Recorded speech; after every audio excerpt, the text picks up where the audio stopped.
mursalin wa ala alihi wa sahbihi ajmain. Allahumma shalli ala Muhammad wa ala ali Muhammad. Asyhadu an la ilaha illallah wa asyhadu anna Muhammadan abduhu wa rasuluh. Alhamdulillah jemaah maghrib yang dimuliakan Allah, pada maghrib ini kita bersama-sama dapat hadir di Masjid Raya untuk kajian Sirah Nabawiyah bersama Ustadz Umar Mahmud Alsi.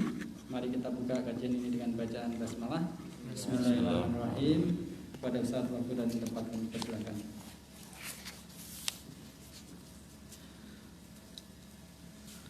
أعوذ بالله من الشيطان الرجيم. بسم الله الرحمن الرحيم. السلام عليكم ورحمة الله وبركاته. وعليكم السلام.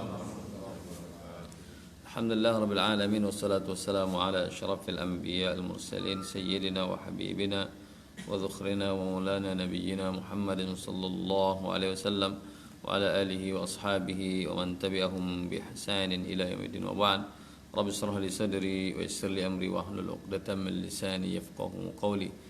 Hadirin wal hadirat yang dimuliakan oleh Allah Subhanahu wa taala, bersyukur kita kepada Allah Subhanahu wa taala jalla jalaluhu rabbuna wa khaliquna wa raziquna. Dialah Allah Subhanahu wa taala yang telah menciptakan kita. Dialah Allah Subhanahu wa taala yang selalu kita puji di setiap rakaat-rakaat kita.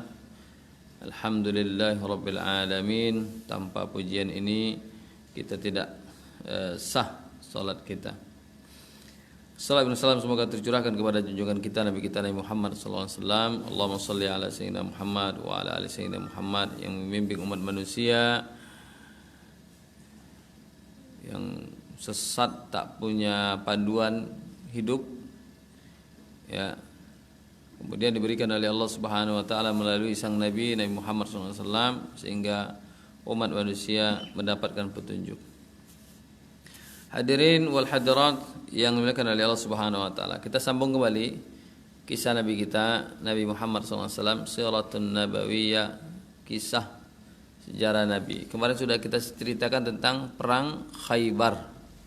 Insyaallah باذنillah pada hari ini kita akan ceritakan tentang Fathu Makkah. Fathu Makkah itu artinya adalah pembebasan kota Makkah. Kaum muslimin yang langsung dipimpin oleh sang Nabi Muhammad SAW menulis sebuah perjanjian dengan orang kafir Quraisy. Kalau mau kita ulang sedikit, perjanjian di Hudaybiyah itu ada beberapa poin. Di antara poinnya adalah gencatan senjata selama 10 tahun. Ya. Artinya ya perang harus dihentikan selama 10 tahun. Kemudian poin berikutnya diantaranya adalah yang nanti orang Quraisy mengkhianati poin ini, yaitu adalah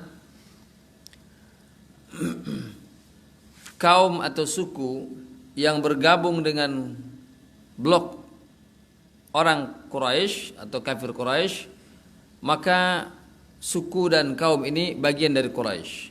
Kaum muslimin gak boleh ganggu. Ya. Kaum atau suku ini, ya, walaupun dia bukan bagian dari Quraisy, bukan dari suku Quraisy, ketika dia bergabung dengan suku Quraisy, ketika dia berada di blok Quraisy, maka kaum muslimin tidak boleh ganggu karena sudah dianggap sebagai blok Quraisy.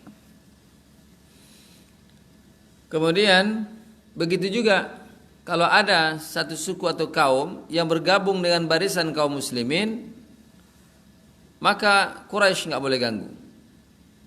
Ya. Ini luar biasa. Maka perjanjian Hudaybiyah ini kemenangan kaum muslimin berlipat-lipat daripada kemenangan sebelumnya. Perjanjian Hudaybiyah ini kemenangan politik.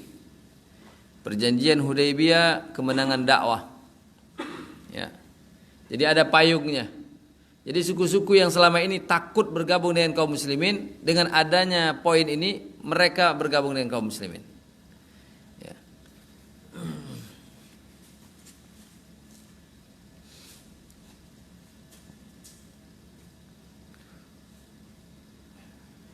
Ada dua suku yang memilih pilihan yang berbeda. Yang pertama adalah Bani Bakar. Ini nama suku. Bani Bakar, suku Bakar. Tidak ada hubungannya dengan Abu Bakar. Abu Bakar radhiyallahu anhu, Abu Bakar As-Siddiq dari suku Taim, Bani Taim. Ini suku Bakar. Suku Bakar ini bergabung dengan Quraisy. Ya.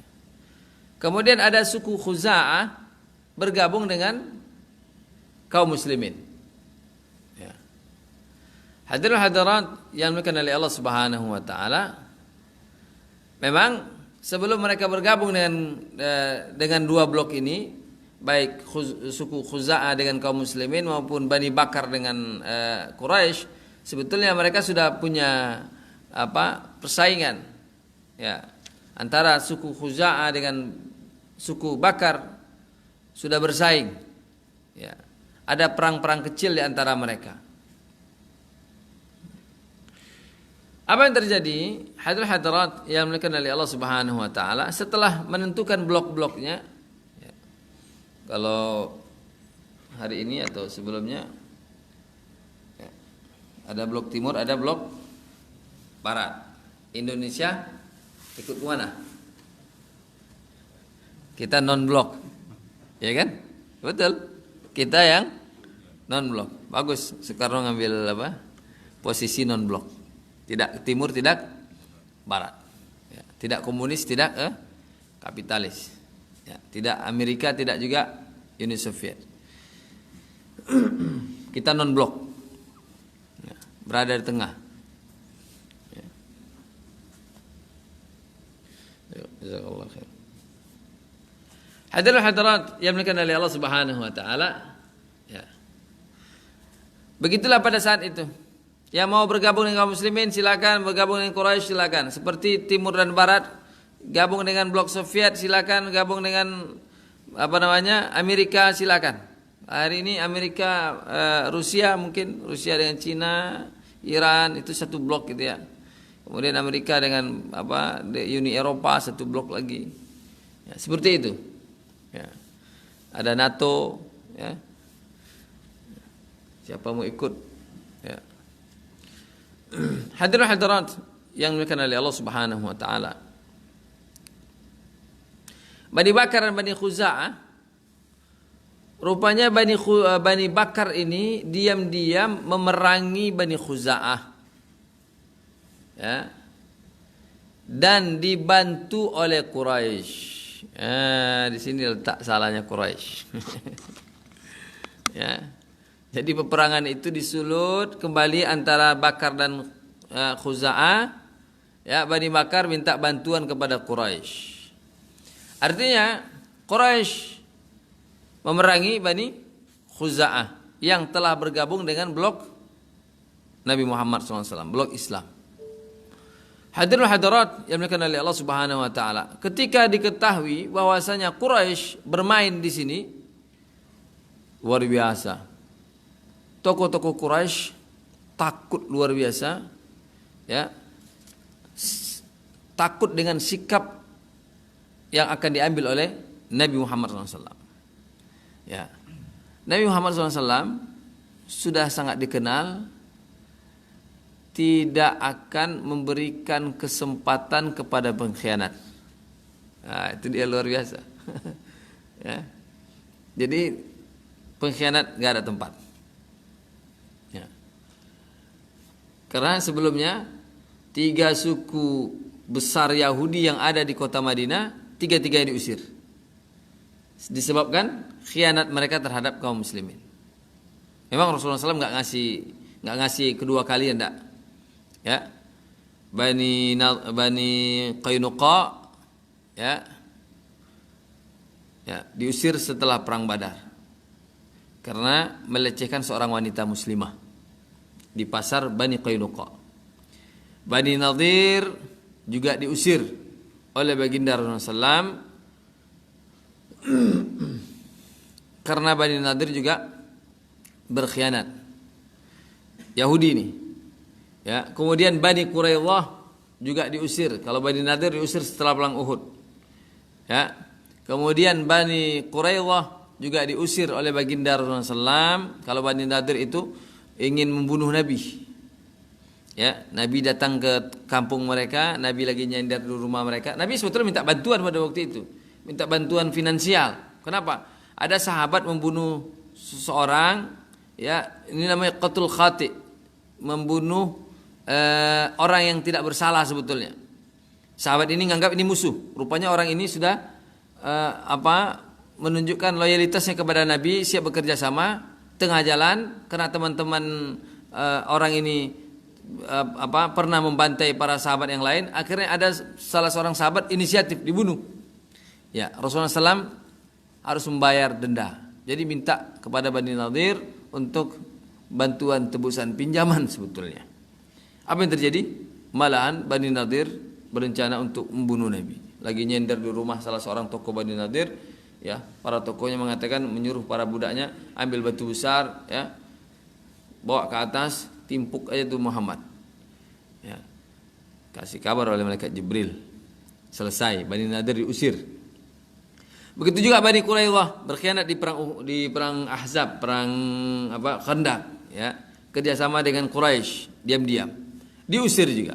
Jadi kafir Quraisy tahu bahwasanya Rasulullah SAW tidak akan memberikan kesempatan kepada pengkhianat. Apa yang dilakukan oleh baginda Rasulullah SAW ketika mengetahui bahwasanya Quraisy telah berkhianat, Rasulullah SAW sudah siap siaga mengumpulkan para sahabat. Hadirul hadirat yang dimuliakan oleh Allah Subhanahu wa taala, ya, Abu Sufyan, tokoh Quraisy, ya, langsung datang ke Madinah untuk menemui Nabi. Ngapain? Minta maaf dan ingin negosiasi lagi, ingin memperbaharui perjanjian. Abu Sufyan. Subhanallah. Hadirin hadirat dimuliakan oleh Allah Subhanahu wa taala. Tokoh Quraisy datang ke kota Madinah dalam keadaan hina, takut luar biasa. Sebelumnya gagah kuat perang Ahzab kan? 10.000 pasukan sekutu mengepung Madinah. Ya, kaum muslimin kelaparan luar biasa pada waktu itu. Ya, kita ingat ceritanya itu, Rasulullah SAW meletakkan batu diikat begitu, ya. Hanya beberapa tahun setelah itu berbalik keadaan. Ya, luar biasa. Tahun ke-8. Ya, Fathu Makkah. Makkah ditaklukkan.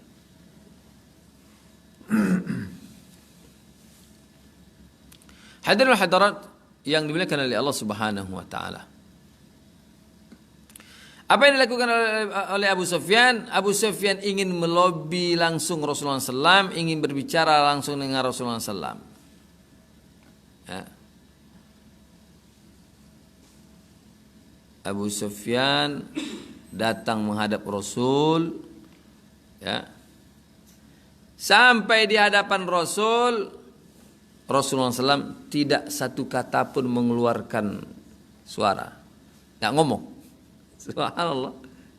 Jadi bayangkan orang yang mau kita ajak berdamai nggak ngasih ngomong apa-apa, pasti itu sangat mengerikan. Ya, nggak ada bahasa, nggak ada basa-basi, nggak ada apa, diam Rasulullah. Dicuekin itu Abu Sufyan. Akhirnya apa yang dilakukan oleh Abu Sufyan? Dia pergi ke rumah putrinya, Ummu Habibah. Putrinya ini adalah istrinya Rasul. Jadi luar biasa. Ada salah seorang putri Abu Sufyan, istri Rasulullah SAW. Sebetulnya apa nih? Rasulullah menantunya kan? Menantunya. Ya. Sampai di rumah putrinya, ini luar biasa. Kewajiban seorang anak kepada ayah, kepada orang tua apa? Birrul walidain, berbakti kepada kedua orang tua. Tapi kita lihat ini sikap yang berbeda. Ya, Ummu Habibah dia bersikap agak aneh, ya. Dia menganggap yang datang ini bukan ayahnya, tapi adalah tokoh kafir Quraisy. Kan beda nih, beda sikap kan? Kalau yang datang itu ayah, birrul walidain. Tapi saat ini dia harus ngambil sikap, ini yang datang adalah tokoh kafir Quraisy. Maka ketika Abu Sufyan mengetuk pintu rumah Ummu Habibah, kemudian dibuka oleh Ummu Habibah pintunya, Abu Sufyan langsung masuk. Duduk di tempat biasanya Rasulullah SAW duduk. Ada sejadah begitu ya, ada tempat duduk Rasulullah SAW, ada kain begitu. Apa yang dilakukan oleh Ummu Habibah, itu kain itu sejadah ditarik. Kaget sang ayah. Bukankah engkau harus menyambutku dengan penyambutan yang hormat, mulia? Ini ayahmu. Apa yang terjadi dengan dirimu? Apa kata Ummu Habibah? Anta kafir najis. Subhanallah. Engkau kafir najis. Tujuannya apa? Tujuannya ingin menjatuhkan mental sang ayah. Coba lihat ini. Saya ini adalah bagian dari kaum muslimin. Loyalitas saya kepada Islam. Subhanallah, beda. Kaget.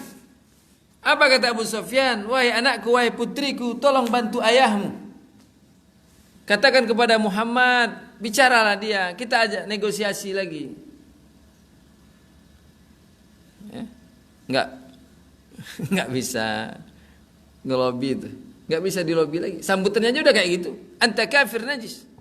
Apa kata Ummu Habibah? Aku tidak akan membantumu. Aku enggak bisa membantumu. Subhanallah. Akhirnya apa yang dilakukan oleh Abu Sufyan? Abu Sufyan pun mendatangi rumah Abu Bakar. Ya Allah, bayangkan ini tokoh nomor 1 di kota Mekah, ya, menggedor pintu rumah-rumah kaum muslimin supaya sudi kiranya Nabi Muhammad SAW membuka lembaran baru. Datang ke rumah Abu Bakar. Abu Bakar mengatakan, aku tidak mau berbicara, ya, mewakilimu menghadapi sang Nabi. Enggak, saya nggak bisa bantu. Ya. Para sahabat juga tidak tahu. Mereka sudah sangat mengetahui. Begitulah prinsip Rasulullah SAW dan begitulah prinsip kaum muslimin. Datang ke rumah Umar bin Khattab. Subhanallah. Apa kata Abu Sufyan? Umar adalah orang yang paling keras dalam menolak. Ya. Umar bin Khattab. Hadirin hadirat yang dimuliakan oleh Allah Subhanahu wa taala. Datang ke rumah Imam Ali. Wahai Ali, kata Abu Sufyan, bantulah aku untuk berbicara dengan Muhammad. Kata Imam Ali, enggak bisa. Ya. Kebetulan di situ ada istri Imam Ali. Ya, putri Rasulullah, Fatimah. Apa kata Abu Sufyan? Wahai Fatimah, engkau kan putri yang sangat dicintai oleh Muhammad, oleh ayahmu. Bantulah aku. Tolonglah aku. Tolong bawa aku kepada Muhammad untuk ketemu lagi. Hadirin hadirat, apa kata Fatimah? Aku enggak sanggup. Ya. Di rumah itu ada anak, 2 orang anak Fatimah, 2 orang anak Imam Ali, Hasan dan Husain, masih kecil.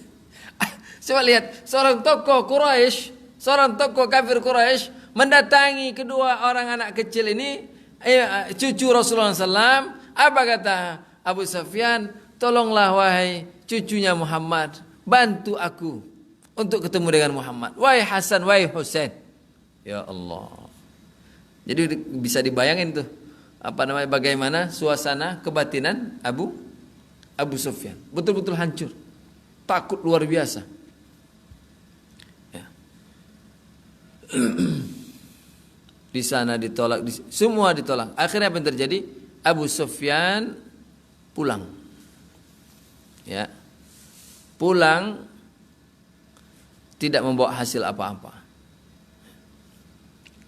Rasulullah SAW langsung menyiapkan pasukan, enggak tanggung-tanggung pasukannya, sebanyak 10.000. 10.000. Ya. Kok bisa banyak itu pasukan kaum muslimin? Setelah perjanjian Hudaybiyah, orang berbondong-bondong masuk Islam.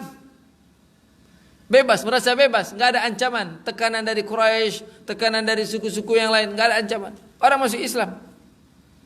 Ini memang luar biasa ini, kemenangan siasat, kemenangan politik. Ya. Hadirin hadirat yang dimuliakan oleh Allah Subhanahu wa taala. Rasulullah SAW membawa pasukan 10.000. Ya. Udah disusun oleh Rasulullah SAW. Ya, ada Khalid bin Walid, ya, kemudian ada pimpinan-pimpinan yang lain, ya, untuk menyerang kota Mekah, memasuki kota Mekah dari berbagai arah. Subhanallah. Dan Rasulullah SAW menyuruh para sahabat, ya, untuk menuliskan memberitahu kepada para sahabat kalau ketemu dengan si fulan, si fulan, si fulana. Ini penjahat perang. Kata Rasulullah SAW, boleh dibunuh. Bunuh mereka. Ya. Di antaranya yang masuk penjahat perang itu adalah Ikrimah, anaknya Abu Jahal, Hindun, istrinya Abu Sufyan, perempuan. Ya, tapi kan punya kasus besar di perang Uhud. Ya.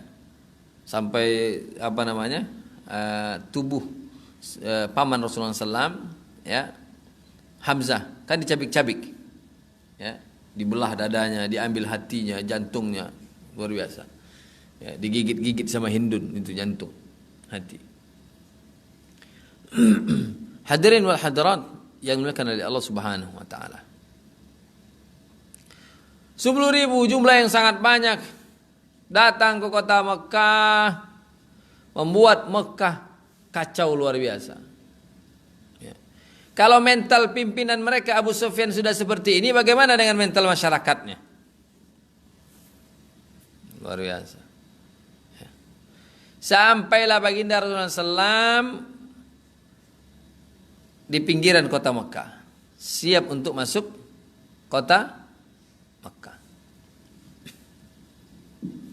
Datang Abbas, paman Rasulullah SAW. Abbas ini ada yang mengatakan intelnya Rasulullah yang sengaja ditanam di kota Mekah. Jadi Abbas ini dikatakan sudah masuk Islam di awal-awal, cuma tidak hijrah ke Madinah, nyamar seperti orang kafir. Ya, jadi memang rapi. Rasulullah SAW berdakwah, bergerak itu sangat rapi sekali. Datang Abbas membawa Abu Sufyan. Subhanallah. Ya. Apa kata Abbas? Wahai Abu Sufyan, masuklah kamu. Masuklah Islam. Masuk Islamlah kamu. Ya. Dipertemukan dengan Rasulullah SAW. Tapi Abu Sufyan belum mau.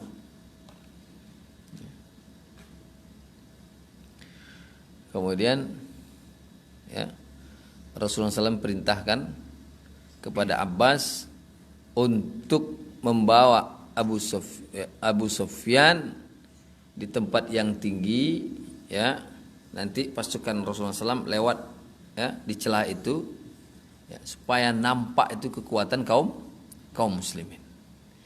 Ini supaya untuk lebih menjatuhkan mental penguasa kafir Quraisy. Lihatlah, dilihat ada bendera ini, rombongan Ansar dibagi-bagi lagi, rombongan kaum Muhajirin dari suku ini, semua kaum muslimin. Punya seragam yang berbeda, ya. Punya keahlian yang berbeda. Setiap itu lewat rombongan, Abu Sufyan merasa takjub. Setiap lewat lagi rombongan yang lain, takjub juga. Ya. Sampai di situ rombongan yang sangat kuat, nampak gagah sekali, dan di situ ada Nabi, lebih takjub lagi. Dia lihat dari atas itu Rasulullah SAW. Apa kata Abu Sufyan? Dia katakan kepada Abbas, memang hebatlah keponakanmu ini wahai Abbas. Dia telah menjadi raja yang besar. Dia sebut raja. Apa kata Abbas? Celakalah engkau wahai Abu Sufyan. Ya. Dia bukan raja, dia nabi. Dia Nabi. Ya. Akhirnya hadirin hadirat yang dimuliakan oleh Allah Subhanahu wa taala, luluh hatinya Abu Sufyan, dia pun mengucapkan syahadat. Subhanallah. Apa kata Abbas? Ya Rasulullah, Abu Sufyan adalah laki-laki yang suka dengan kebanggaan, fakhar, pujian. Ya Rasulullah, berikan sesuatu kepada dia. Ya, ini untuk menguatkan keislamannya. Ya, Abu Sufyan itu bangga dengan sanjungan. Ya, bangga dengan posisi begitulah ya. Luar biasa. Ketemu Rasulullah SAW dengan Abu Sufyan, wahai Abu Sufyan, saya mau masuk ke kota Mekah, maka katakan kepada penduduk kota Mekah. Langsung Abu Sufyan menjadi juru bicara Rasulullah. Ya Allah, dapat penghormatan luar biasa, juru bicara Rasul. Baru masuk Islam, baru bersyahadat. Wahai Abu Sufyan, katakan kepada penduduk Mekah, barang siapa yang berlindung di Masjidil Haram, dia akan selamat, enggak diganggu. Masuk ke Masjidil Haram, dia selamat. Barang siapa, katakan kepada penduduk kota Mekah, barang siapa yang masuk ke rumah mereka, berlindung di rumah mereka masing-masing, tidak ada yang angkat senjata, dia juga selamat, dilindungi. Dan katakan wahai Abu Sufyan, barang siapa yang berlindung di rumah Abu Sufyan, dia juga akan selamat. Karena sebuah kebanggaan. Di situ ada rumah Abu Sufyan. Sehingga Abu Sufyan pulang itu ke Mekah, ya dia umumkan. Ya, dengan rasa bangga dia sebutkan dulu, barang siapa yang berlindung di rumah Abu Sufyan, dia akan selamat. Dibalik sama dia. Rumah Abu Sufyan dulu.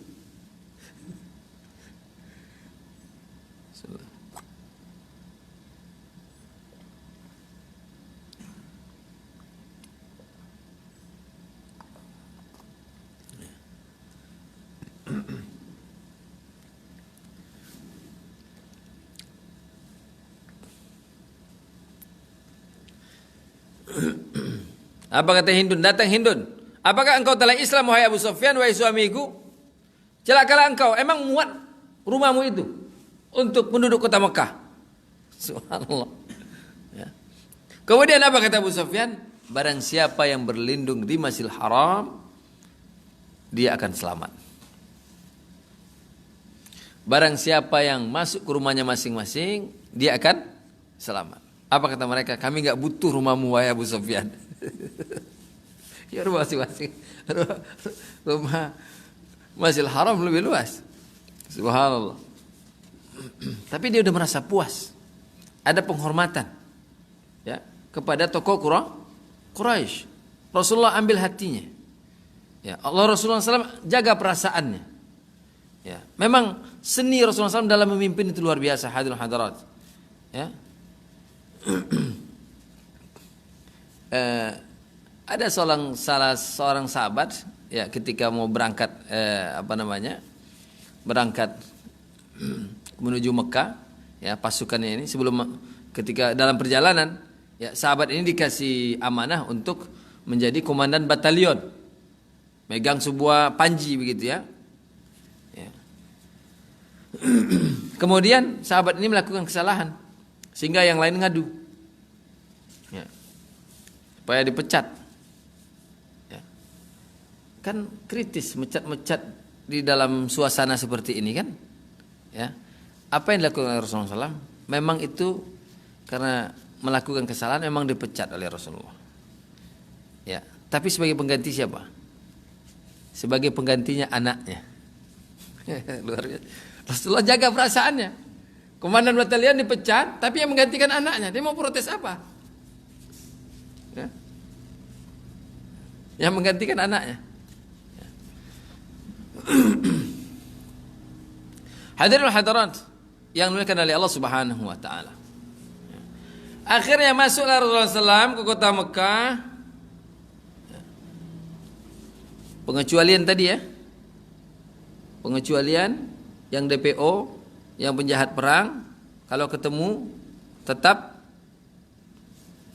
dibunuh. Tapi luar biasa, ya, Rasulullah SAW juga sangat lunak dalam bersikap. Ya. Penduduk kafir Quraisy, ya, berkumpul setelah itu ketemu dengan Rasulullah SAW. Kemudian Rasulullah SAW mengatakan, kira-kira kalian bisa menebak apa sikapku kira-kira untuk kalian pada hari ini. Mereka pun memuji sang Nabi, engkau adalah pemaaf, dan macam-macam. Ya. Apa kata Rasulullah SAW? Ya. Fa antumut tulaqa. Ini luar biasa. Ya. Ini kata singkat saja. Apa kata Rasulullah SAW? Hari ini kalian adalah tulaqa, bebas di kota Mekah ini. Tidak ada pembalasan. Betul Rasulullah SAW kalau mau balaskan banyak sekali kisah-kisah yang menyakitkan. Ya. Terbayang-bayang itu sahabat yang dibunuh, ya kan? Terbayang-bayang itu kejahatan-kejahatan mereka tuh kafir Quraisy. Ya, rumah harta kaum muslimin disita, rumah dijual, macam-macam itu kejahatan dari kafir Quraisy. Memerangi lagi, ya. Tapi Rasulullah SAW mengatakan, fa antumut tulaqa, kalian bebas. Hadirin hadirat dimuliakan oleh Allah Subhanahu wa taala, ini dicontoh oleh panglima-panglima kaum muslimin ketika membuka menaklukkan suatu kota. Tidak ada kaum muslimin menghinakan penduduk kota tersebut. Ya. Ini yang terjadi ketika kaum muslimin menaklukkan kota yang sangat terpenting di muka bumi pada waktu itu. Pada zaman dinasti Utsmaniyah, ya, di bawah seorang pemimpin Sultan Muhammad Al-Fatih, kaum muslimin dapat menaklukkan kota yang sangat penting di muka bumi, yaitu Konstantinopel. Masuk Muhammad Al-Fatih itu setelah jebol benteng Konstantinopel, ya, itu masyarakatnya ketakutan. Mereka berlindung di gereja di mana-mana. Tapi setelah sampai Muhammad Al-Fatih masuk ke dalam kota itu, kota Konstantinopel itu, subhanallah, tak disangka-sangka oleh penduduk kota Konstantinopel. Apa kata Muhammad Al-Fatih? Kalian bebas, tulaqa, bebas, silahkan. Ya Allah. Bebas juga mereka beribadah sesuai dengan agamanya. Tapi karena kota ini ditaklukkan dengan kekuatan, dengan militer, maka kaum muslimin bebas juga, ya, mengambil apa yang seharusnya mereka butuhkan. Ya, karena penaklukannya secara militer, kecuali dari awal misalnya berdamai, ya. Yang diambil oleh kaum muslimin sebagai simbol saja, ya, hanya satu masjid, hanya satu gereja yang dijadikan masjid. Itu Hagia Sophia. Gereja Hagia Sophia. Ya. Dijadikan masjid. Ini sekarang lagi ribut di Turki. Karena Hagia Sophia ini di zamannya Kemal Atatürk, ya, khilafah Islamiyah diruntuhkan, ganti sistem sekuler 19 tahun 1924, ya. Ya, secara resmi sistem khilafah tidak ada lagi, ya, di muka bumi, sehingga umat Islam kebingungan, dan sampai hari ini kalau dengar khilafah itu kayak panas telinga, ya, saking parahnya kita saat ini, kayaknya kalau dengar khilafah itu kebayang itu ISIS gitu. itu jadi masalah tuh. Padahal dulu khilafah itu sesuatu yang harus, ya, karena kan sistem sebetulnya, ya. Bagaimana model kaum muslimin dalam bernegara, itu maksudnya khilafah itu, ya. Tapi dibuat menakutkan, dibusukkan nama khilafah, ya. Khilafah ancaman, tahu-tahu sekarang ancaman berubah jadi bukan khilafah lagi, RUU HIP. Nah itu deh, ya. Yang kemarin ngomong kita Pancasila, saya Pancasila, kita Indonesia, itu pula yang yang menjadi inisiator untuk RUU AIP. Jadi nggak laku lagi khilafah. Yang anehnya itu yang demo-demo hari ini yang dituduh-tuduh khilafah itu. Yang demo-demo itu mempertahankan Pancasila lima sila itu para ulama, MUI bareng keras. Yang demo-demo santri yang jubah-jubah itu yang dituduh khilafah. Kan aneh. Dulu kan gitu. Bukan dulu ya, beberapa bulan yang lalu, beberapa hari yang lalu. Setiap ada yang berbau-bau Islam, ya, Hizbut Tahrir, khilafah, ISIS. Dah. Itu ya. Kemudian jadi musuh Pancasila. Sekarang itu dijual nggak laku lagi. Ya. Nggak laku lagi. Allah bukakan tabir. Ya, butuh waktu aja. Ya. Menjadi Ekasila. Pancasila jadi Trisila, kemudian Ekasila. Gotong royong. Gotong royong kita pun juga pandai. Tak perlu lah di situ kita gotong royong tiap hari. Penduduk Indonesia paling suka gotong royong. Setiap RT itu ada program gotong royong. Ya kan? Emang udah karakter bangsa Indonesia suka gotong royong. Walaupun kadang-kadang gotong royongnya nggak banyak, ngobrolnya banyak gitu ya. Makan-makan dah. Kan sukanya begitu, ngumpul-ngumpul gitu, kebersamaan. Hadirul hadirat yang dimuliakan oleh Allah Subhanahu wa taala.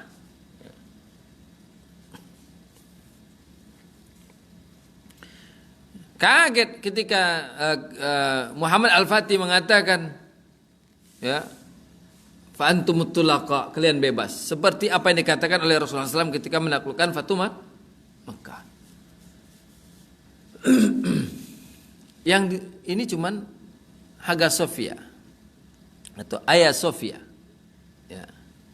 Hagia Sophia sama Kemal Atatürk dijadikan museum tahun 1934. Ya, dia berkuasa. Dijadikan museum, bukan tempat sholat lagi. Padahal ratusan tahun itu jadi masjid. Hari ini Erdogan mau buka lagi itu jadikan masjid. Ribut Eropa.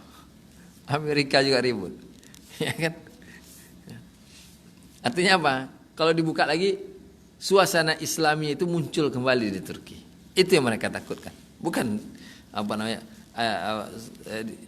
sholatnya itu mereka takutkan. Tapi adalah ya, ghirah Islamiyah, ya, semangat keislamannya muncul kembali. Turki sekuler, ya, polisinya sekuler, militernya sekuler, hakimnya sekuler semua. Ya, berhasil sekali. Karena memang kasar dan keras sekali Kemal Atatürk dalam menerapkan sekuler. Ulama-ulama dimasukkan ke dalam goa, kemudian ditutup goa itu, dicor pintu goa. Mati dalam goa. Begitu. Ya. Sehingga memang luar biasa. Jilbab dilarang, sehingga kaum muslimah di sana untuk bisa memakai, untuk menutup aurat, mereka buat tuh rambut palsu. Turki. Jadi rambut palsu itu bagi perempuan itu model gitu ya, suka gitu. Untuk menutup aurat, buat rambut palsu kan tertutup lah sini ya. Ya. Kemudian bagian ini mereka pakai shawl begitu ya. Nah, gitu. Ya. Untuk menutup aurat dilarang pakai jilbab. Kemal Atatürk. Hadirul hadirat, kalau Turki hari ini luar biasa. Bapak silakan buka itu drone Turki. Ya. Drone Turki. Itu memang hari ini dunia barat, baik Amerika, Uni Eropa, kemudian Rusia, ya, sangat kaget dengan drone Turki. Dan mereka belum bisa menyaingi kecanggihan drone Turki. Ya. Turki menang di Suriah sehingga Putin minta damai. Ya. Karena dalam sehari 2 hari ratusan alat berat milik Rusia itu jadi bangkai. Ya. Tak terlacak oleh radar Rusia. Ya. Drone kecil, nggak pesawat tanpa awak, kecil, ya, bisa motret.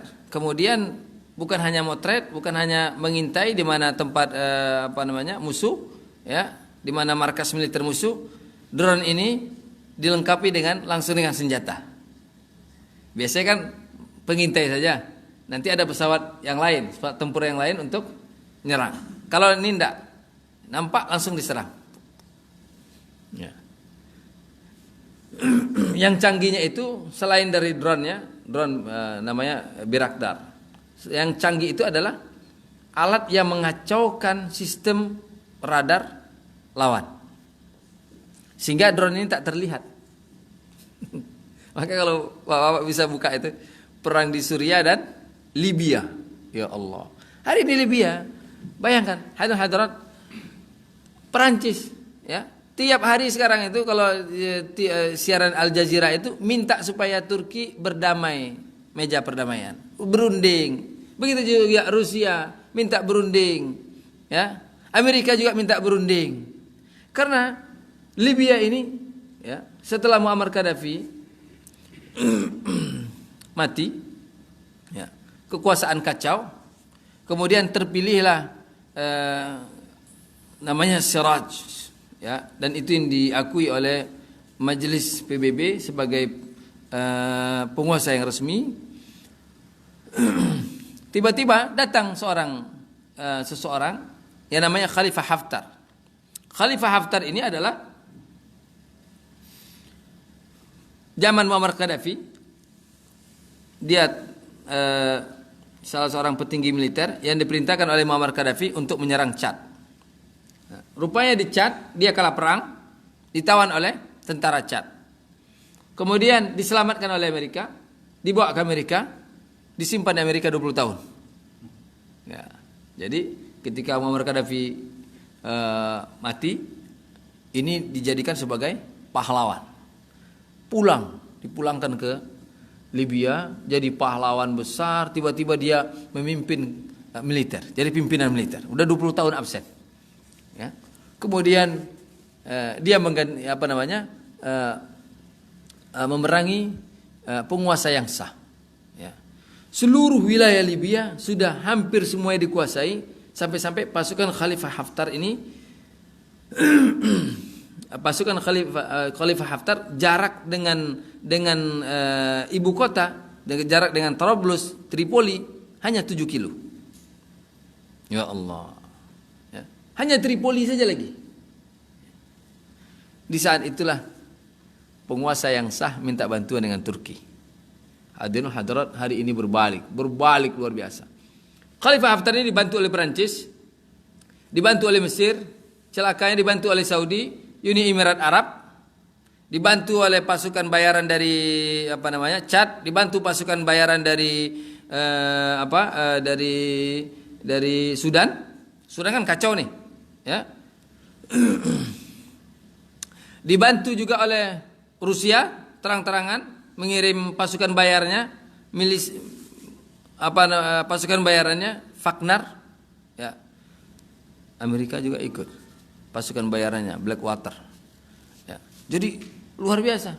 Hadirat oleh Allah Subhanahu wa taala.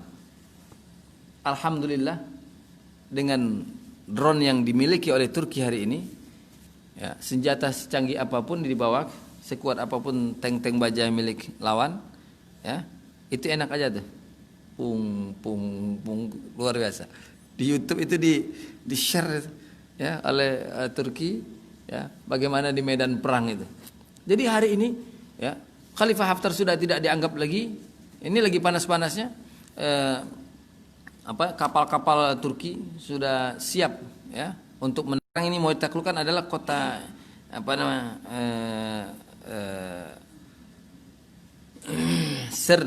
Sird ini adalah kota minyaknya. Wah, kalau ini turun semua, ya, disinilah mereka minta damai kepada Turki, ya. Sekarang munawarat Turki latihan perang di perairan Laut Tengah, ya, antara Pulau Crete, ya, dengan Libya begitu, ya, milik Yunani, ya. Jadi luar biasa, ya. Ada kemajuan, ya, di dunia Islam. Sampai hari ini drone Turki belum tertandingi.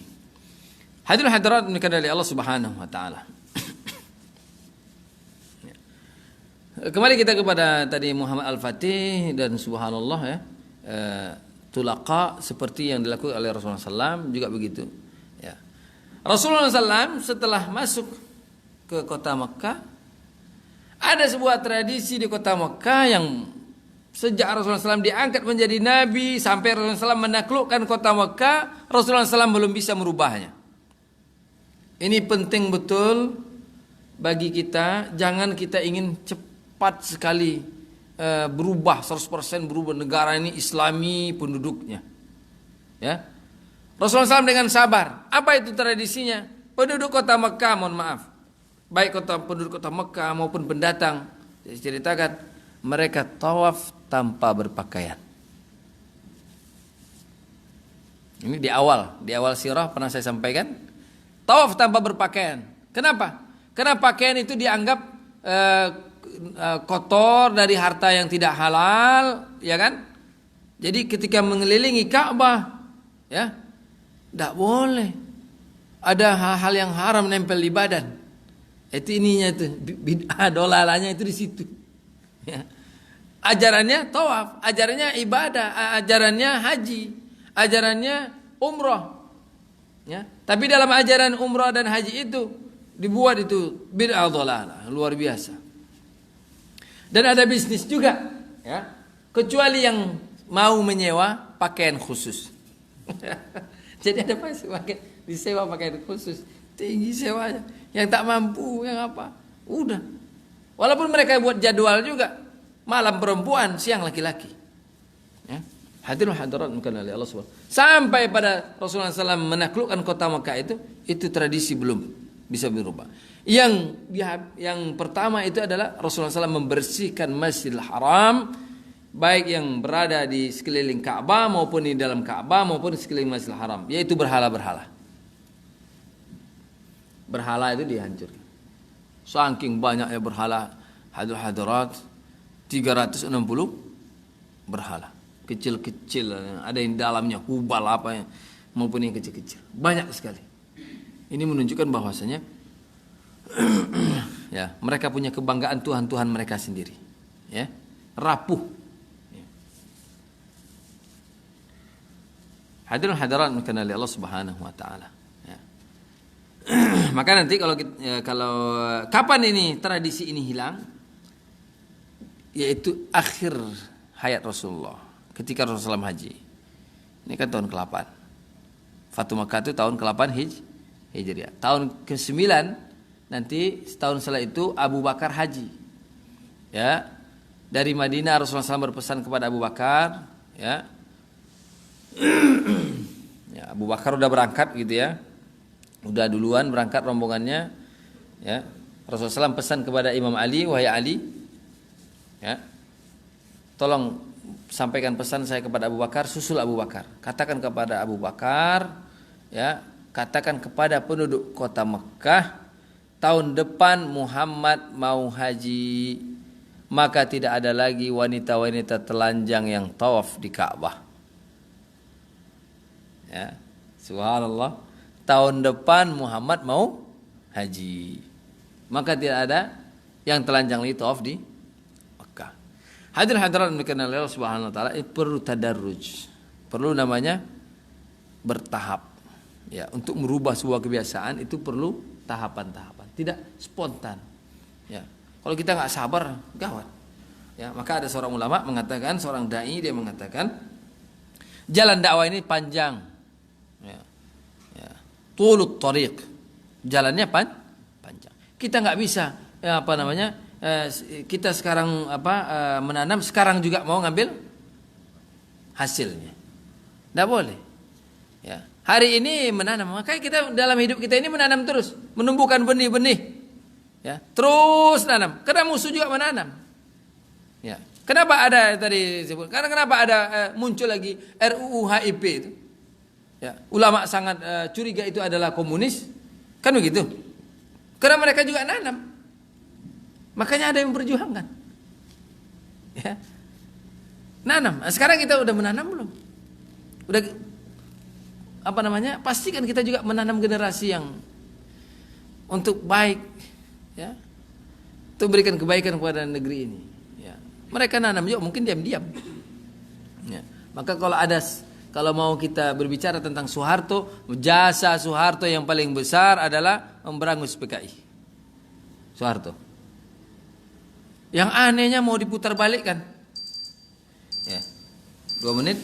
Yang anehnya mau diputar balikkan, PKI dijadikan korban. Aneh. Kalau mau bicara komunis, nggak usah lihat Indonesia saja. Ya. PKI jadi korban di Indonesia karena mereka kalah, itu aja. Ya, kalau kalah jadi korban ya. Kalau mereka menang kemarin habis kita Indonesia jadi negara komunis, entah ada lagi masjid atau enggak. Ya kan? Lihat PKI, lihat komunis itu, lihat di Cina, Mao Zedong menang di Cina, habis. Ya. Tuh Mao Zedong Mao Zedong. Ya, sampai punya buku merah. Yang nggak hafal buku merah itu ajaran dia kan, banyak yang dibunuh, ya. Betapa banyak orang yang mati. Lenin, Stalin berhasil di Uni Soviet. Berapa yang jadi korban Uni Soviet itu? Ya. Sampai ada yang mengatakan korban nyawa di Uni Soviet itu dibantai oleh Lenin dan Stalin aja membantai itu ya antara 65 sampai 75 juta. Punya penjara di Siberia yang tidak ada mungkin mataharinya, ya, dingin luar biasa, ya, penjara gulag. Baca tuh penjara gulag itu, pembantaian dilakukan oleh Lenin dan Stalin. Hidupnya walaupun hidupnya keras, ya. PKI memang kurang ajar sekali, ya. Kenapa hari ini ulama itu pada berteriak? Karena ulama ini, coba tanya para ulama kita. Coba tentang cerita ayahnya. Bisa jadi di antara mereka itu ayahnya, kakek itu korban. Ya. Saya aja punya kakek yang tinggal di kampung di pelosok juga jadi sasaran PKI. Ya. Luar biasa. Jauh itu di kampung di hutan itu batu bara.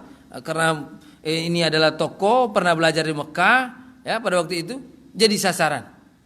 Itu yang bercerita langsung PKI yang tobat, yang selamat. Ya, karena ada hubungan keluarga juga. Dia bercerita. Dijemput tengah malam, udah ditandain. Sampai PKI. Alhamdulillah. Qadarullah, bantuan dari Allah Subhanahu wa taala.